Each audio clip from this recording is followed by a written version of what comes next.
Jenna Collins was not a hotel receptionist. She once studied photography, once dreamed of opening a small studio just outside Seattle. But all of that now lived in a box under her bed, buried beneath bills, old journals, and years she would rather not unpack. On that Tuesday morning, the sky was gray and soft rain fell across the windshield of her car. Jenna parked behind the Emerald Rose Hotel and sat still for a few seconds, steadying her breath. She was covering a shift for her younger sister Chloe, who had called just after sunrise, her voice trembling from fever. Just until noon, Chloe had pleaded, "Sit at the front desk, answer the phone, hand out key cards. That's it. No one's going to notice anything." Jenna had agreed. She was between jobs anyway. And despite the recent distance between them, she could never say no when Chloe needed help.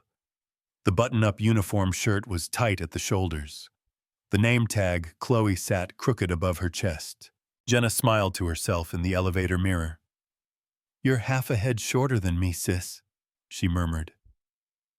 The lobby was quiet. A guest checked out. A couple asked for extra towels. Someone requested mint tea through the mobile app.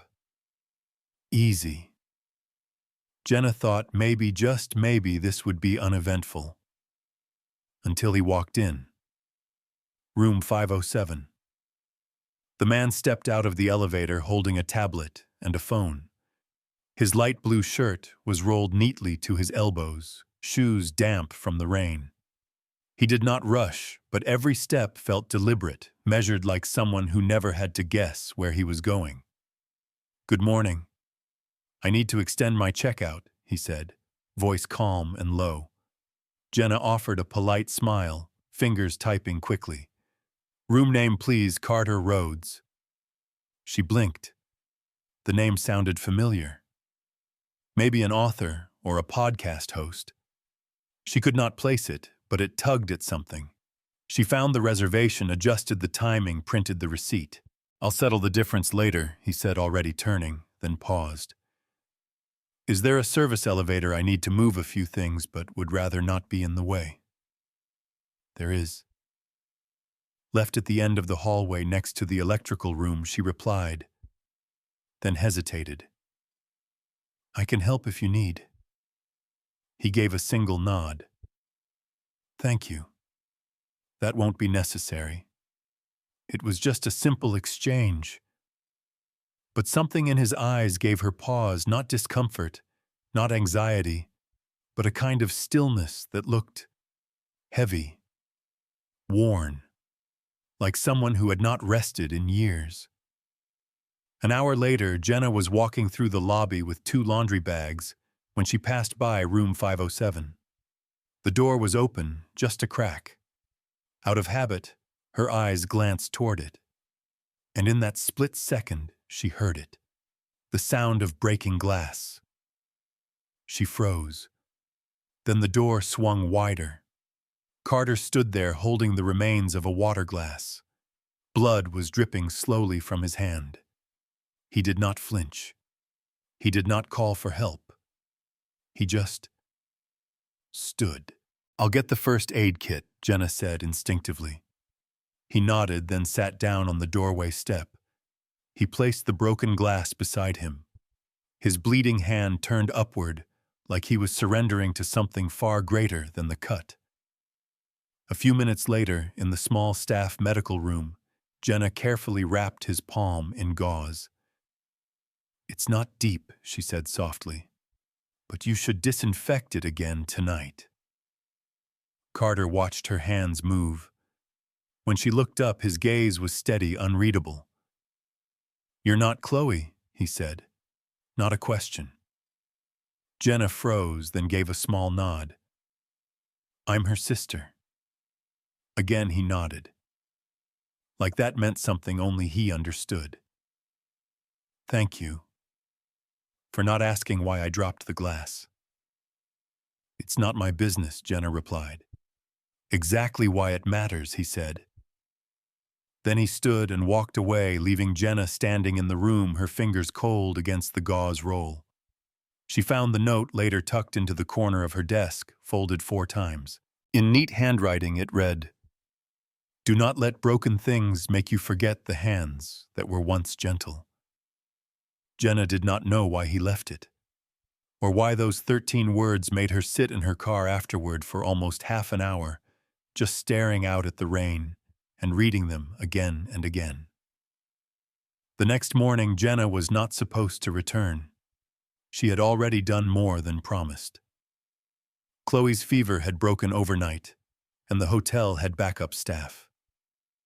But something, and maybe the note, maybe the way Carter had looked at her without asking questions, made her pull into the parking lot again at 7:40 a.m. Fingers wrapped around a small paper bag from her neighborhood bakery. She left it at the front desk without a word, a slice of lemon pound cake wrapped in wax paper. On top, she placed a square note for room 507. Lemon helps with heavy days. J. He did not appear until nearly 9 a.m. Same calm walk, same steady presence. He nodded politely as he took the keycard from the front desk, said nothing about the bag. But later that day, the note returned neatly folded and tucked between 2 coasters. It helped. You were right. See. That became their rhythm. Jenna returned each morning telling herself it was temporary. Each day she left something simple at the desk, a granola bar, a banana muffin, a tea sachet with a quote, always with a note. Never signed fully. Just a J. And each day, Carter left something in return.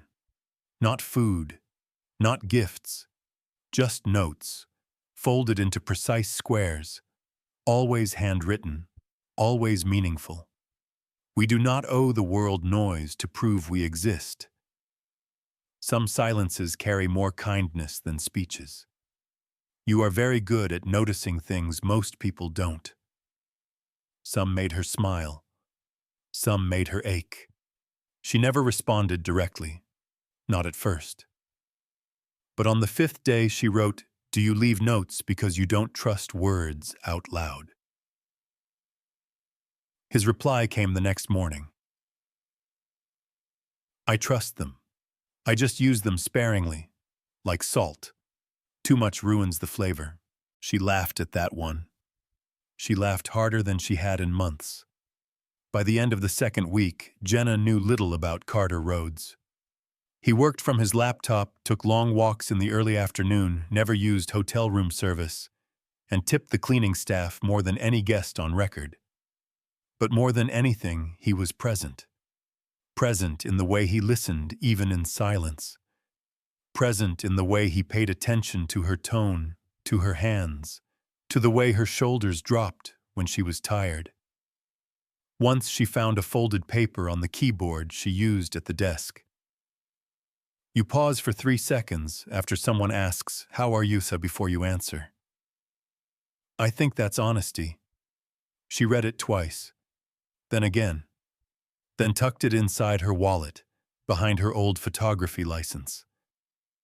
One afternoon, Jenna came back from her break and found a disposable camera sitting on the reception counter. Attached to it was a note. Take 27 pictures, of anything. Just promise not to overthink it. No name, but she knew. That night she walked to the old pier downtown, took a photo of the rusted swings behind the abandoned library. Then a pigeon flying solo above the rooftop of her apartment. Then the half-melted candle in her bathroom that had been burning the same scent since her mother passed. Each photo felt like a breath. A memory turned solid. And then the twist. 3 weeks after their first meeting, Jenna arrived for her shift to find the lobby buzzing. Suits, tablets, branded notepads and lanyards. A corporate visit. Upper management. Some VP is staying here for a few weeks, one of the housekeepers whispered. Inspections, maybe restructuring. Everyone's pretending they weren't late all month. Jenna didn't think twice. until she walked past the conference room and saw Carter standing under a projection screen, speaking in a voice slightly louder than she was used to, dressed in a crisp blazer and polished shoes. Her chest stopped. Her footsteps, too. The screen behind him read, Carter Rhodes, Executive Transition Officer, Westfield Hotels. Not a guest. Not just a quiet man in room 507. He was the one overseeing internal changes. He was the one watching. She felt heat flood her face. Every note, every gesture, every word she thought had been just theirs, now tinged with a question she could not shake. Had he known who she was all along? Was she just a case study Jenna left without saying goodbye? No note, no muffin, nothing. And for the first time in 3 weeks, room 507 remained silent. Jenna did not return to the hotel the next morning, or the day after that. She sent a short resignation email, 3 lines, no explanation, and spent the next few days helping Chloe at home, walking for hours through quiet streets and trying not to replay every moment that now felt tainted. The lemon cake, the camera, the notes. She had thought they were sharing something private, real. But Carter had known.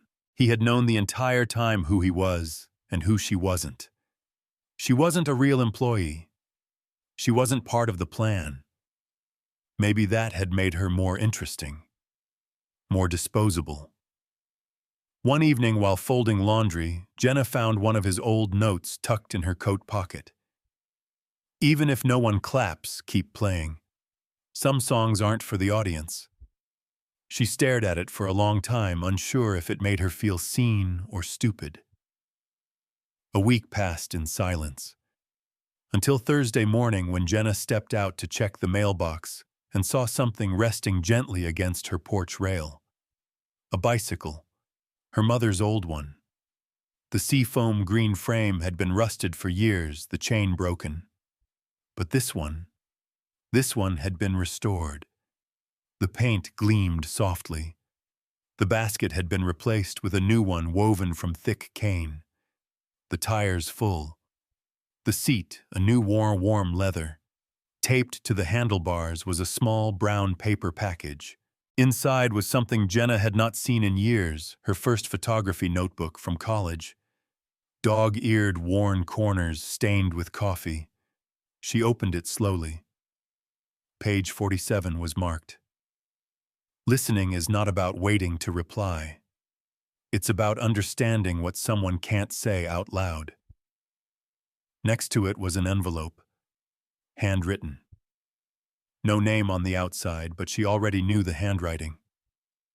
Inside, Jenna, I never meant to deceive you, but I know I did. I did not come to the hotel to watch or evaluate or inspect. I came because I was burnt out and hiding. I needed to be invisible, just for a while. And you never asked for anything. You noticed things people don't see. You left notes, not questions. You offered quiet without needing answers. You were not part of a plan. You were the first real thing I had felt in a long time. I should have told you who I was, but I was scared that the minute I said the truth, whatever we were creating would dissolve. I didn't want to lose that. Maybe you don't believe me. Maybe you shouldn't.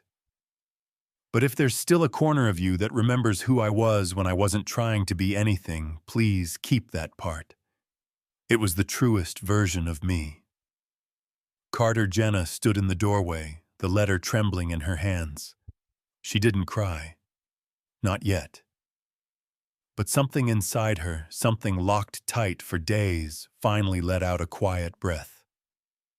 3 days later, she attended a community workshop at the library. The ticket had been tucked beside the notebook, along with one final note. You once taught me something without knowing. You made me want to listen.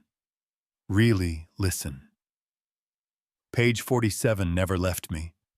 The workshop was about empathy, mental health, the power of noticing. Jenna sat in the back row, She hadn't expected to stay long, until she heard his voice.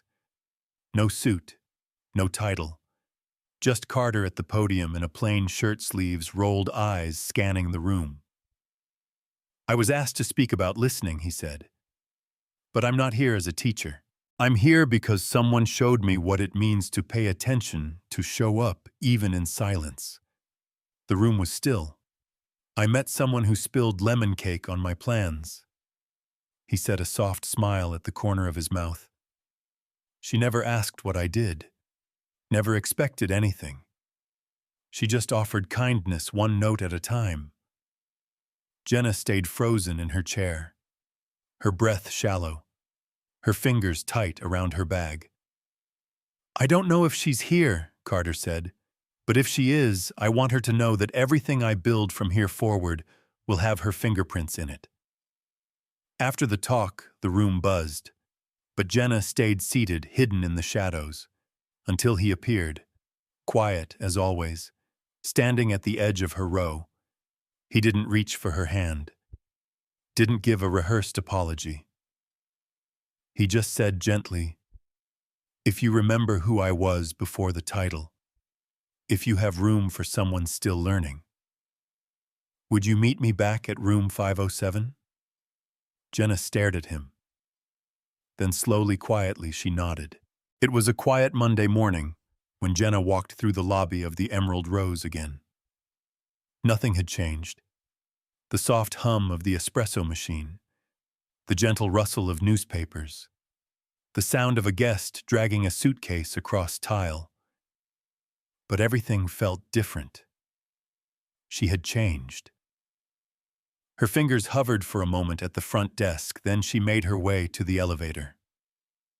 5th floor. Familiar hallway. The gold numbers on the door were the same. 507. She paused before knocking, then opened the door. The room was set just as it had been 3 weeks ago, clean, minimal, with soft gray light pouring in from the tall window. But this time 2 cups of coffee steamed gently on the side table, and beside them a small white box tied with twine. Carter stood as she entered, not in grand ceremony, but with quiet sincerity, the kind that says, "I'm here." Still. "I wasn't sure if you'd come," he said. "I wasn't sure either," Jenna replied. They sat across from each other in the 2 chairs by the window. No script, no performance, just the sound of rain tapping faintly against the glass. She looked down at the box and peeled back the twine. Inside was a lemon tart. On top, a handwritten note. "Some things still taste better shared." She smiled, lips curving softly.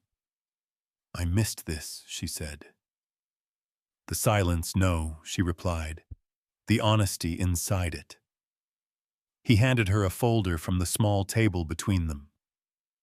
"What's this? A proposal," Carter said. She opened it slowly. Inside, a job offer. Letterhead official. The position title, bold and strange in the best way, Director of Guest Experience and Emotional Insight. Jenna raised her eyebrows. "That's not a real department." "It is now," he said. "We need someone who understands people beyond check-in forms and policies. Someone who knows what empathy feels like when no one's watching." She flipped through the rest of the folder notes, scribbled in the margins, ideas about community outreach, mental health training, for staff guest support, based on human connection rather than scripted responses. "You wrote these with your voice in my head," he replied. Jenna looked up. "Are you offering me a job because I gave you muffins?" "I'm offering you a place," Carter said, "because you reminded me of what I had forgotten, that people come first. Always." There was a long pause. Then with a half smile, Jenna said, "You know I still have the camera." "The one from the desk," she nodded. 27 photos. I took all of them." "Any of me?" he asked. She grinned. "Just your coffee cup." He chuckled. "I'll take it." She reached into the pastry box, broke the tart in half, and handed him one piece. Some things still taste better shared, she echoed. They sat side by side, not touching, but close. No grand declarations, no perfect clarity about what came next, but that wasn't needed. What mattered was this: two people in the place where they first stopped running, choosing to stay, choosing to listen, choosing to begin again. As the rain softened outside room 507, something else settled in too. A kind of peace that does not come with loud moments, but with ones that whisper you were never invisible. I see you. And sometimes that's where the real love stories begin. Not in sparks, not in speeches, but in coffee, and in silence, and in the way someone stays.